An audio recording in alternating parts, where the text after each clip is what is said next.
Olá, meus amigos, minhas amigas. Se vocês chegaram nesse vídeo, provavelmente querem saber um pouco mais sobre como nós, médicos, urologistas, oncologistas, conduzimos, os nossos pacientes que acabam de receber o diagnóstico de câncer de próstata. Então, nesse vídeo, eu vou compartilhar com vocês um caso de um paciente de 71 anos que chegou no meu consultório essa semana com o diagnóstico de câncer de próstata, de agressividade aí moderada para alta. E esse paciente eu vou contar para vocês um pouco da trajetória dele até o diagnóstico. Vou explicar para vocês como eu calculei o score de risco, né? Qual que é o risco de ter ruptura da cápsula, o risco de metástase, quais foram os exames que eu fiz para tentar saber se a doença espalhou ou não para fora da próstata do paciente e também como eu construí, todo o plano de tratamento desse paciente. Então a ideia é que você chegue ao final desse vídeo entendendo um pouco mais como funciona os próximos passos, desde o diagnóstico até o planejamento de tratamento, e de forma que você vai conseguir chegar na consulta com o seu médico mais preparado e com informações que com certeza vão ajudar você na sua jornada de tratamento. Então fica comigo até o final.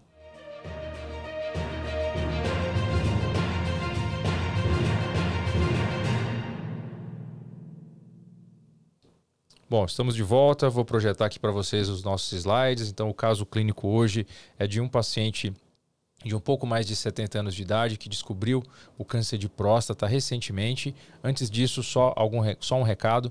Você que ainda não conhece o nosso canal gratuito no YouTube, basta digitar meu nome, Dr. Bruno Benigno, no YouTube, ou então no Google, ou então Clínica Uro-Onco, e você vai ser direcionado aqui para esse canal. Nós já temos aproximadamente 150 mil inscritos no canal desde 2017, tá? E 870 vídeos gratuitos. Então basta você clicar aqui nesse código de barras ou escanear com o seu celular e você vai ser direcionado direto aqui para o site, para esse nosso canal. Aqui no canal você vai ter a oportunidade de ver as playlists que nós temos aqui sobre diversos temas, podcasts, transmissões ao vivo com entrevistas relevantes relacionadas principalmente à oncologia e vídeos sobre especialmente câncer de próstata. E também no nosso site aqui da Clínica Uro-Onco, nesse QR Code, você vai ter acesso também um pouco mais sobre as informações da nossa equipe.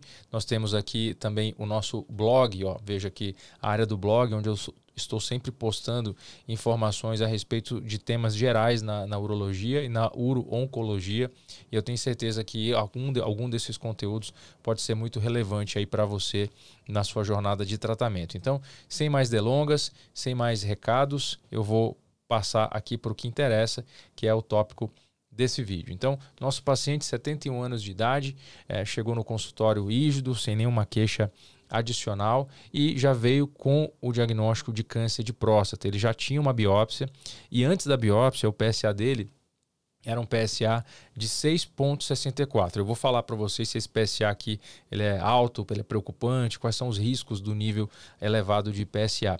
E o que chamava atenção nesse caso, observem bem aqui, isso que eu quero que você veja aí no resultado do seu exame. Veja o PSA livre. Existe uma variável que para nós médicos é muito importante, que é a proporção entre o PSA livre e o PSA total. Toda vez que a próstata cresce, o PSA total vai aumentando. E o PSA livre ele também tem que aumentar de forma proporcional, sendo que essa relação entre os dois tem que estar sempre acima de 20%. Toda vez que essa relação entre o livre dividido pelo total começa a cair, isso é preocupante.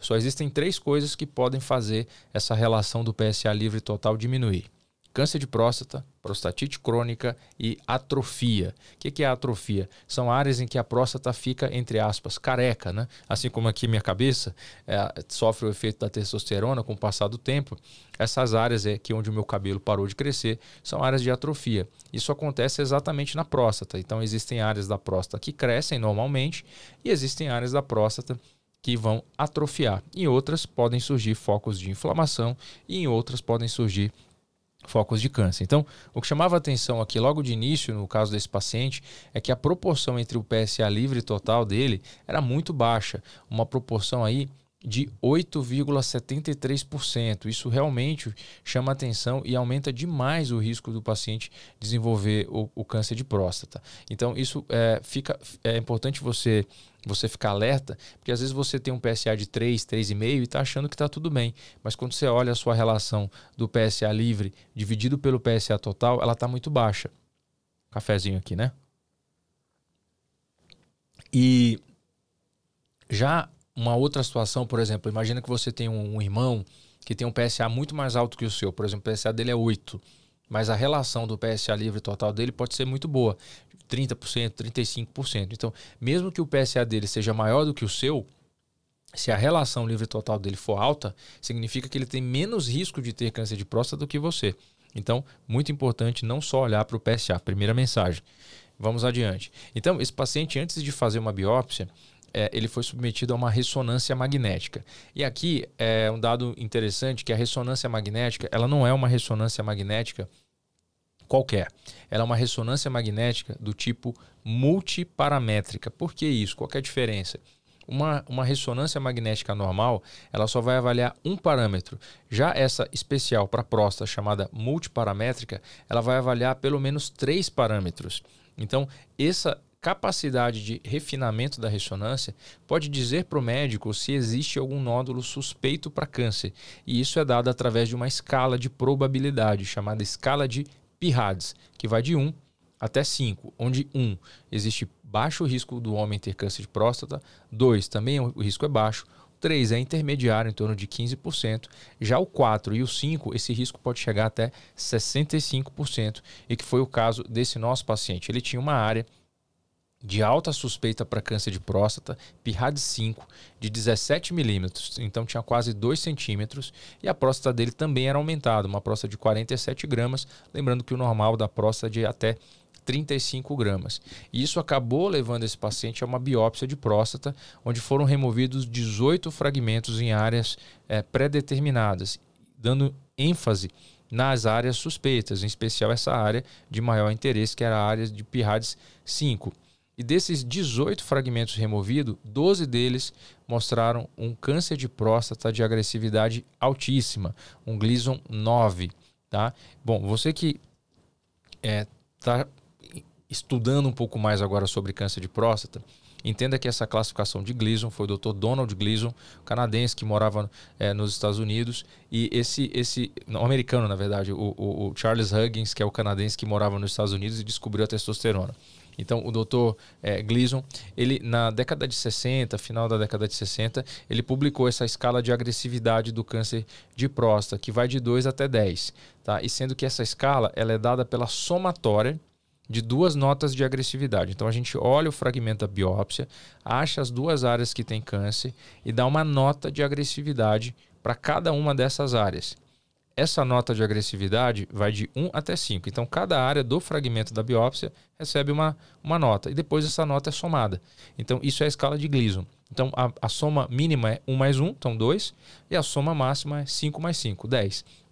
No caso do nosso paciente aqui, ele recebeu em uma área da biópsia 4 de agressividade e na outra área 5, somando a agressividade Gleason 9. Portanto, o Gleason 9 e 10 são as 2 formas mais agressivas da doença. E o que nós chamamos de alto risco. Alto risco o quê? Alto risco de infiltração, alto risco de disseminação, alto risco de metástases. Então, essa é uma informação muito importante que a biópsia nos dá. Primeiro, se é câncer, e 2, qual é a agressividade do câncer. A gente vai somar isso com a informação que a ressonância já nos deu, dizendo que era um nódulo restrito à próstata e com a cápsula íntegra. Bom, antes de passar para o próximo slide, quero que você entenda o racional. Então, o paciente chega no consultório com um resultado de biópsia, com uma ressonância e com PSA.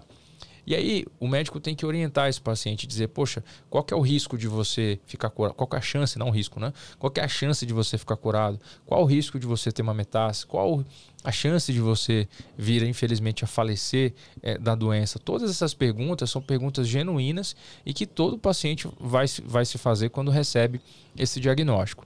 E para tentar dar uma resposta mais objetiva, nós usamos ferramentas de cálculo de risco. Existem várias ferramentas de cálculo de risco na literatura.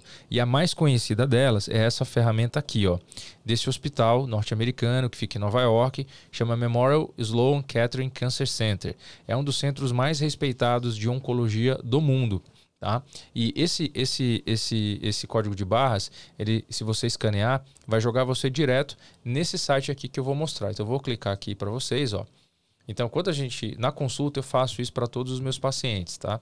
É um site em inglês, você pode usar aí o seu navegador para fazer a tradução, tá? E aqui a gente vai colocar dados antes da cirurgia. Então, aqui o exercício é, se esse paciente for operado, o que pode acontecer com ele em 15 anos? Então, eu vou simular um exemplo aqui. A primeira pergunta é, se você já recebeu bloqueio de testosterona antes da cirurgia? A resposta é não. Se você já recebeu radioterapia antes da cirurgia? A resposta é não. Qual que é a idade do paciente? Então aqui eu vou colocar 71 anos. Deixa eu ligar aqui o meu teclado. 71 anos. Deixa eu conectar. Aqui, não está conectando. Tá, aqui, conectou. 71 anos. Qual era o nível do PSA? Vou colocar aqui um PSA hipotético de 7. Qual era o Gleason? Então aqui a gente vai colocar o Gleason 4 mais 5, ó, somatória 9. Qual o estágio clínico? Nesse caso, o tumor aparecia na ressonância, era um T2A. Quantos fragmentos da biópsia com câncer? Então foram 14 com câncer e 4 sem câncer. Uma porcentagem de 77,78% dos fragmentos comprometidos. E aí a gente joga para calcular. Então vejam, o resultado sai da seguinte forma. Nesse caso, por se tratar de uma doença extremamente agressiva, 68% dos pacientes que fazem o tratamento com cirurgia ou com radioterapia, eles continuam vivos depois de 15 anos. Então você pode deduzir aqui por analogia que a gente está falando de 32% de risco de mortalidade relacionado ao câncer de próstata, né? Então ele coloca aqui, ó, 68% dos pacientes não morreram em decorrência do câncer de próstata em 15 anos e 32% nesse caso, infelizmente, perderão suas vidas em decorrência do câncer de próstata, mesmo que tratados. Então veja que se trata de uma doença extremamente agressiva. O próximo passo é qual a chance desse paciente fazer uma cirurgia e não precisar fazer nenhum tratamento adicional, por exemplo, a radioterapia no intervalo de 5 anos, apenas 23%. Então, isso aqui já me ajuda a alinhar com o paciente no momento da nossa consulta, prepará-lo para um tratamento mais intenso. Eu já vou dizer para ele, olha, a gente vai planejar a sua cirurgia, você vai ter sua próstata removida, mas você tem mais de 70% de chance de precisar nos próximos 5 anos complementar a cirurgia com a radioterapia. A gente chama de radioterapia de resgate. Então, isso é importante para o paciente entender que nem sempre ele vai passar por um único tratamento, especialmente em situações onde o câncer tem uma agressividade mais alta. Já aqueles pacientes que descobrem o câncer de próstata com uma agressividade mais baixa e num estágio mais inicial, o tratamento pode ser menos intenso. Então, isso aqui é para você entender como a gente individualiza cada caso. O próximo informação dessa calculadora é qual a chance da doença estar localizada apenas na próstata. Tá vendo aqui, ó, doença confinada apenas na próstata. No caso dele, de apenas 6%. Veja, ele tem 93% de chance de já ter tido uma ruptura da cápsula da próstata, o que é obviamente ruim. E ele tem 50% de chance de já ter gânglios comprometidos ao redor da próstata. Essa informação ela é muito importante para a gente. Por quê? Porque os pacientes que estão numa situação como essa, né, a cirurgia não pode ser uma cirurgia só que remove a próstata. Nós temos que fazer a remoção da próstata e, ao mesmo tempo, fazer uma limpeza ampla, completa de todos os gânglios que ficam ao redor da próstata. Isso é o que a gente chama de esvaziamento pélvico, esvaziamento ganglionar, linfadenectomia, são todas palavras que significam uma única coisa. Os gânglios têm que ser removidos. Para que você entenda, é como se uma mulher fizesse uma cirurgia de mama e não bastasse retirar o nódulo da mama, fosse necessário também retirar os gânglios aqui da região da axila, que nós chamamos de esvaziamento axilar.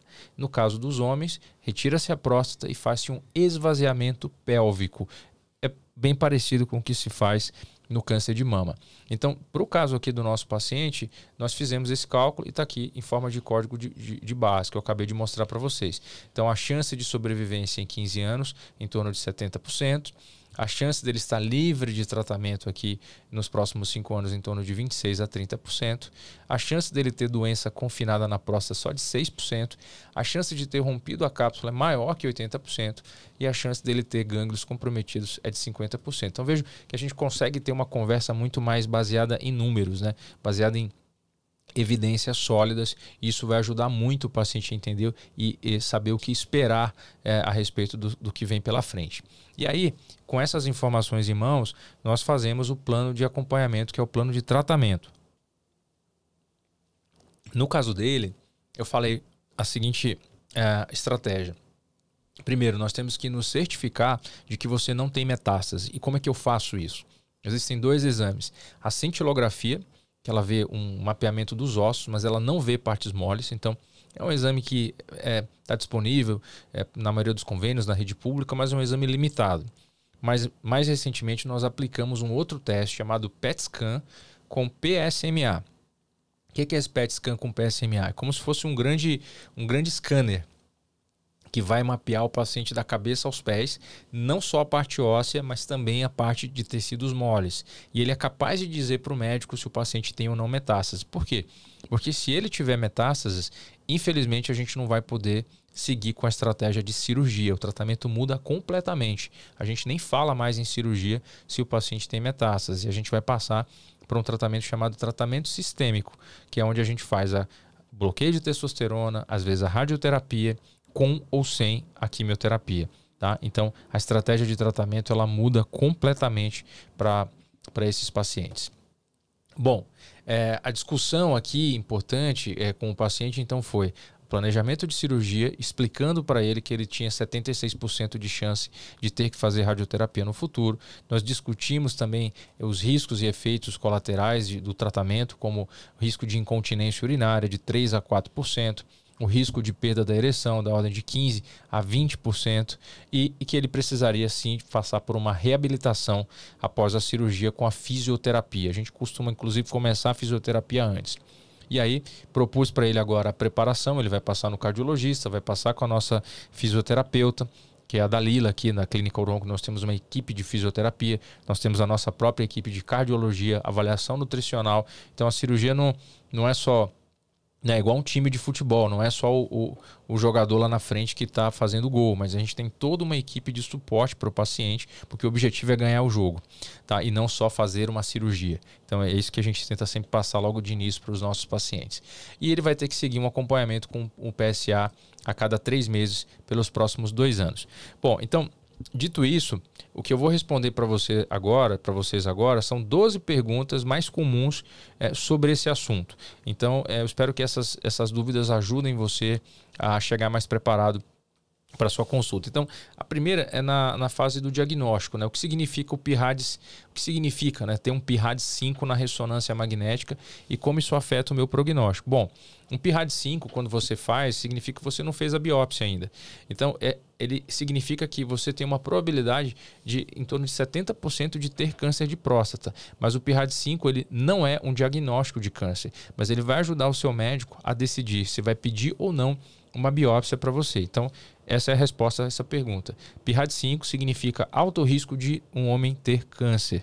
É um nódulo suspeito, mas o PIRADS 5 não confirma diagnóstico de câncer, apenas a biópsia, tá? Então, isso ajuda. Inclusive, a identificar a localização do nódulo é muito importante porque vai ajudar o médico que vai fazer a sua biópsia a colocar a agulha exatamente no lugar necessário, sem ter que você correr o risco de ter o que a gente chama de falso negativo. Outra pergunta aqui é sobre a agressividade do câncer, né? O que acontece, né? O que é o score de Gleason, né? Esse score 4/5, e o que ele indica sobre a agressividade do câncer de próstata? Bom, essa pergunta é muito importante e eu já dei um adiantamento aqui. O câncer de próstata Gleason 9 e 10, eles são a forma mais agressiva da doença. Significa que essas células se multiplicam numa velocidade tão grande que o tumor pode duplicar de tamanho a cada 30 dias. Portanto, Gleason 9 e 10, o paciente deve receber um tratamento em no máximo 60 dias. No máximo 60 dias. Gleason 9 e 10, em relação ao prognóstico, significa que o paciente tem mais risco de, infelizmente, falecer em decorrência da doença. o paciente tem mais risco de precisar fazer tratamentos complementares além da cirurgia. Portanto, a classificação de Gleason, ela é diagnóstica e ela também é prognóstica, né? Então, quanto mais agressivo, obviamente, menores as chances de cura do paciente. Então, para isso que serve essa classificação e por isso que ela é tão importante. A outra pergunta é sobre o nível de PSA, né? Meu PSA está em 6,64, que é o caso desse paciente. Isso é considerado um nível alto ou baixo para o caso? Bom, nós consideramos um PSA alto quando ele está acima de 20. Então, esse é considerado um nível de PSA baixo, menor que 10. Então, até 10 é baixo, de 10 a 20 é intermediário e acima de 20 é alto nível de PSA. Só que acontece um dado interessante. O Gleason 9 e o Gleason 10, eles são cânceres que eles praticamente podem até nem se parecer tanto com a próstata. Olha que paradoxal isso, né? O câncer é tão agressivo, ele fica com um formato de tecido tão estranho que às vezes ele pode até produzir pouco PSA. Interessante isso. Então, às vezes o paciente pode ter um PSA perto do normal e ele tem um câncer de próstata de alta agressividade. É por isso que a gente fala, olha, não é porque o seu PSA está normal que você não tem que fazer o toque, porque o toque ajuda a identificar um nódulo. Às vezes, uma simples mudança de um PSA, por exemplo, de 1,5 para 2,5, você vai dizer, está normal. Mas por que esse paciente aumentou de 1,5 para 2,5 PSA tão rápido? Ele quase dobrou, né? Então, isso pode ser um sinal de que alguma coisa está acontecendo. Então, o PSA ele é muito importante, ele altera em 90% das vezes dos homens que têm câncer, mas em 10% das vezes o homem pode ter câncer de próstata com PSA normal. Então, muito importante. E nesse caso da pergunta, o nível de PSA de 6,6 é considerado baixo. Próxima pergunta é tamanho da próstata. O fato de minha próstata estar com 47 gramas e sem linfonodomegalias, isso muda alguma coisa no tratamento? Então vamos lá. Próstata de 47 gramas representa um aumento discreto, então não é um aumento tão volumoso. Eu já operei próstatas de 300 gramas, né? E geralmente a gente vê as próstatas entre 40 e até 120 gramas é a média, tá? Mas o mais importante é que a ressonância fala logo de início que não existem esses gânglios aumentados, que nós médicos chamamos de linfonodomegalias. Então, às vezes você vai pegar no laudo da sua ressonância, está escrito aí, ausência de linfonodomegalias. Isso é bom. Significa que o câncer provavelmente não está espalhando. E esses gânglios, eles são filtros. Imagina um filtro do ar-condicionado, né? Que ele impede com que a fuligem que vem de fora do seu carro entre, né, na cabine ali onde você está dirigindo. O linfonodo é a mesma coisa. O linfonodo é um filtro que impede com que as células do câncer ganhem a circulação sanguínea. Mas óbvio, se esse filtro ficar muito sujo, ele vai acabar vazando célula, então tem um limite. E a gente sabe que esse filtro está comprometido quando ele começa a aumentar, né? É um sinal de que ali está acumulando alguma coisa. Pode ser célula do câncer, pode ser célula inflamatória. Então, quando a gente vê que o gânglio está normal, isso é um bom sinal, significa que ele não foi acometido, né? Claro que a gente pode ter um gânglio normal, do tamanho normal, mas já ter célula de câncer lá dentro. Pode acontecer também. E aí que o PET scan vai ajudar a gente a identificar. O PET scan ele consegue pegar mesmo que o gânglio esteja com o tamanho normal. E essa é uma das vantagens do PET scan com PSMA, tá? Interessante também esse dado. Bom, em termos de opções de tratamento, a cirurgia robótica hoje é o tratamento mais consagrado no mundo, né? Para tratamento cirúrgico da retirada de próstata. Esse aqui é o robô da 20, é o modelo mais, digamos, moderno. Essa é só uma parte do robô, tá? O robô, na verdade, ele tem 3 partes, né? O console, os braços, que é esse que eu projetei aqui na tela, e tem a CPU, que é o que conecta tudo isso. E basicamente o robô não executa a cirurgia, mas ele permite com que o cirurgião treinado, experiente, consiga executar uma cirurgia mais delicada, mais precisa, uma reconstrução mais meticulosa do que como o que nós conseguimos fazer numa cirurgia aberta. Então a pergunta é, por que a prostatectomia radical, que é a retirada total da próstata com a robótica, com a linfadenectomia estendida, é a melhor opção? Bom, nesse caso, lembra que eu falei para vocês que não basta tirar sua próstata, e se a gente fizer só isso, a gente vai deixar tecido para trás? Então nós temos que tirar os gânglios que ficam ao redor da próstata. Esses gânglios, eles existem em 3 regiões diferentes. Normalmente nós tiramos uma região de cada lado, mas no caso desse nosso paciente, pelo fato dele ter um Gleason 9, a gente vai ter que tirar 3 regiões de cada lado, ou seja, fazer uma limpeza mais ampla do terreno. Isso a gente chama de linfadenectomia estendida. Então isso muda. Quando eu faço o cálculo ali naquela calculadora que eu mostrei lá no início, toda vez que tem mais de 7% de risco do linfonodo estar comprometido, eu mudo a minha estratégia de cirurgia. Então, a calculadora que eu mostrei lá no início, ela também me ajuda como cirurgião a decidir qual é o tipo de cirurgia que eu vou fazer no paciente, que eu vou fazer em você. Então, veja que essas decisões, elas não são decisões simplesmente empíricas da cabeça do médico. O médico tem que fazer o cálculo, o médico tem que individualizar, porque, obviamente, o tratamento para um paciente pode ser completamente diferente do que a gente vai propor para um outro paciente, certo? Vamos adiante. Próxima pergunta é comparação entre tratamentos, né? Quais são os riscos e benefícios da cirurgia robótica em comparação com outros métodos? Bom, cirurgia robótica eu diria para você em termos de riscos, vamos falar de risco primeiro, né? Bom, a cirurgia aberta tem mais risco de sangramento, 10% de transfusão, a robótica transforma de 1%, menos de 1% nessas séries modernas. Menos dor no pós-operatório, a robótica, em relação à aberta. O paciente fica menos tempo com a sonda, de 5 a 7 dias na robótica e de 15 a 21 dias na cirurgia aberta. O paciente consegue voltar mais rápido para o trabalho e ele tem uma recuperação mais precoce do controle da urina e da ereção. Basicamente é isso. Em termos de chance de cura, igual, tá? Tanto a robótica quanto a aberta conseguem oferecer a mesma chance de cura, só que a viagem que o paciente faz numa cirurgia robótica tende a ser menos turbulenta do que numa cirurgia aberta. Custos, a cirurgia robótica ainda não é coberta pelas operadoras de saúde, então o paciente tem um custo aí aproximadamente de $1.500 com o equipamento robótico. Hoje no Brasil, esse vídeo eu estou gravando aqui em 2025, e então não é um equipamento que está coberto dentro do rol da ANS. Tá? E já a cirurgia aberta, a cirurgia por vídeo, elas são procedimentos já amplamente cobertos no Brasil. Então, basicamente, essas são as limitações. Bom, próxima pergunta aqui é radioterapia. Né? Como a possibilidade de radioterapia adjuvante impacta o meu tratamento e qualidade de vida? Então, o que é radioterapia adjuvante? Lembra que eu falei para você que às vezes o paciente faz a retirada da próstata, o PSA dele zera, mas logo depois de alguns anos volta a subir? Então, nessa situação, a gente não vai operar ele de novo, porque ele já tirou a próstata. Aí a gente faz a radioterapia. E essa radioterapia, ela pode ser do tipo adjuvante ou pode ser de resgate. A gente fala que ela é adjuvante quando logo depois da cirurgia a gente já faz a radioterapia, mesmo se o PSA do paciente estiver zerado. Essa técnica a gente já não faz, praticamente. A gente sempre espera o PSA subir. E aí, quando ele sobe, é que nós vamos disparar o gatilho da radioterapia. E aí isso é chamado de radioterapia de resgate. Então, lembra, adjuvante é quando a gente já opera você e já faz a radioterapia logo em seguida. Não tem vantagem fazer isso.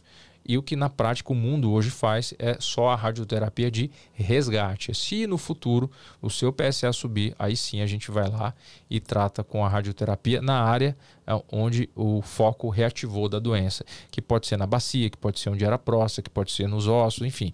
Aí a gente pode tratar ali na área onde a doença está se mostrando novamente. Bom, e o próximo passo é como saber se o paciente tem metástases. Vocês estão vendo aí na figura esses pontinhos pretos no esqueleto, são focos de metástases. Esse paciente tem uma quantidade enorme de metástases, é um quadro dramático, obviamente, ruim, a gente não gosta de ver esse tipo de exame, porque infelizmente numa situação como essa o paciente não pode ser curado, a gente simplesmente consegue controlar a doença, mas a cura não é possível ainda. Tá? Então, qual é a probabilidade do meu câncer já ter se espalhado e isso influencia o tratamento? Bom, a probabilidade vai depender da agressividade, do estágio e do seu nível de PSA. Isso é dado pelaquela calculadora lá atrás. E também a gente consegue confirmar isso através do exame de PET scan com PSMA, que é um exame específico para homens com câncer de próstata. E isso vai afetar diretamente o tratamento, porque nesse caso a gente não vai fazer cirurgia, a gente vai fazer bloqueio de testosterona, mais radioterapia, ou vai fazer bloqueio de testosterona com quimioterapia. E nesse caso o foco é controle e a gente não consegue curar o paciente completamente num cenário de metástase. E claro, o prognóstico, expectativa de sobrevivência também diminui. E o prognóstico, o que significa na prática desse paciente uma taxa de sobrevivência de 69% em 15 anos. Veja, isso não significa que o paciente não vai morrer em 15 anos, não é nada disso. Tudo a gente fala de risco. Então, daqui a 15 anos, qual é o risco, por exemplo, que eu tenho? Hoje eu tenho 44 anos. Daqui a 15 anos, qual o risco de eu ter um infarto? Aí eu vou olhar meu fator de risco. Olha, o risco de eu ter um infarto. Você é obeso, diabético, tabagista, hipertenso? Bom, eu não tenho, Bruno, não tenho nenhuma comorbidade dessa. Então, o meu risco em 15 anos de ter um infarto, eu vou colocar que é 2%. Pequeno.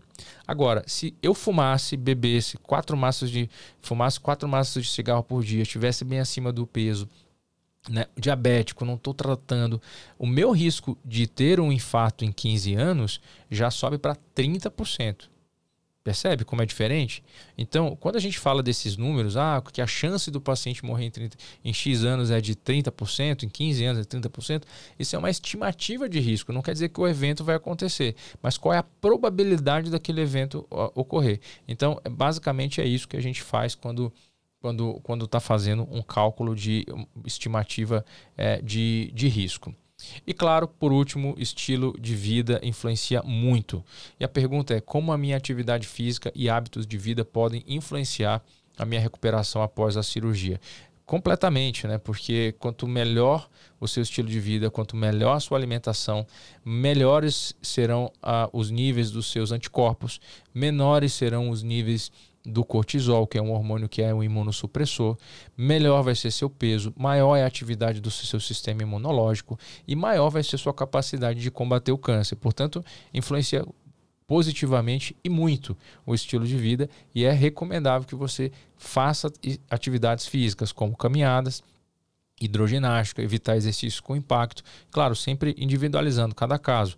Um paciente com muitas metástases, obviamente, não vai passar a fazer atividade muito intensa, vai fazer uma atividade física um pouco mais leve, mas isso é ajustado. Nós temos um time que consegue orientar aqui os pacientes a respeito de quais atividades físicas eles estão liberados para executar. Então, ajuda muito e é extremamente recomendável. Bom, passou rápido. Chegamos aqui ao final dessa apresentação. Se você que chegou até aqui e não me conhece, eu sou o Dr. Bruno Benigno, sou um cirurgião urologista especializado no tratamento do câncer de rim, próstata, bexiga, testículo, pênis, e também nós tratamos homens com aumento benigno da próstata, a hiperplasia, tem várias técnicas. Sou o diretor aqui da minha clínica, UroOnco, fica em São Paulo, Zona Sul, aqui na Rua Borges Lagoa, 1070. Sou um dos urologistas do Hospital Alemão Oswaldo Cruz, membro do Instituto de Urologia, Robótica e Oncologia, e caso você queira acompanhar o meu trabalho aqui nas redes sociais, basta digitar o www.clinicauroonco.com.br ou então me acompanhar no Instagram, @dr_de_doutor, _ e o meu sobrenome é Benigno. Tá? Segue o contato aqui da nossa equipe, esse é o WhatsApp, estamos, como eu já falei, aqui em São Paulo, atendemos pacientes do Brasil, de fora, também tanto presencial quanto por teleatendimento. Aqui o contato também da minha parceira sócia, a esposa, a doutora Lígia Benigno, que é oncologista clínica, então ela me ajuda em toda essa parte de avaliação dos pacientes, né? Essa avaliação mais individualizada, prevenção também dos pacientes e dos familiares. Então a gente tem esse trabalho aqui, esse olhar a mais, né? Não só de tratamento, mas de prevenção e de reabilitação. Então ali já está junto desse processo de tratamento, de forma que a gente consegue dar uma atenção integral aos nossos pacientes, com a nossa nutricionista, que é a Marcela, a cardiologista, que é a Caroline, temos o endócrino, que é o Guilherme também, e a fisioterapeuta, que é a Dalila. Então, acessa lá no site que você vai conhecer um pouco mais aí do nosso time, e tem os dados de acesso também da rede social da Lígia. Então, dados os recados, pessoal, agradeço mais uma vez a paciência de vocês, a atenção. Eu espero realmente que essas informações aqui gratuitas ajudem você a chegar na sua consulta médica mais preparado, você ou seu familiar mais preparados, para entender que esse é um momento difícil, mas que o fato de receber um diagnóstico de câncer, mesmo que seja com metástases, a gente tem muita coisa para fazer, para ajudar e para aumentar essa expectativa de sobrevivência, e se não houver metástases, inclusive aumentar a expectativa de cura do paciente, que é o que a gente quer, tá bom? Agradeço de novo a atenção de todos vocês, um grande abraço para vocês e até a próxima. Tchau, tchau, pessoal.